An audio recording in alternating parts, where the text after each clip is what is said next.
Hey guys, in this video, I will show you how to hide the Meta AI button on WhatsApp. So make sure to watch the video till the very end. And let's begin. So the first thing you want to do is to go open your WhatsApp application and make sure it is updated to latest version available. Now tap on the three dots icon in the upper right corner of the screen and select Settings. Now from here you want to select Chats. Now if your app is compatible or it's up to date or if it's available in your region, you will see the Meta AI setting right here. So just tap on the Meta AI settings to toggle it on or off. So what you want to do is simply toggle it off.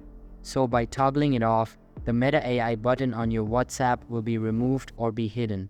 So I can't show you the exact setting right here because it's not available for me. But if it's available for you, you can easily do by following these steps. So that's basically how you can to hide the Meta AI button on WhatsApp. So that's all for this video. Hope you liked the video. Thanks.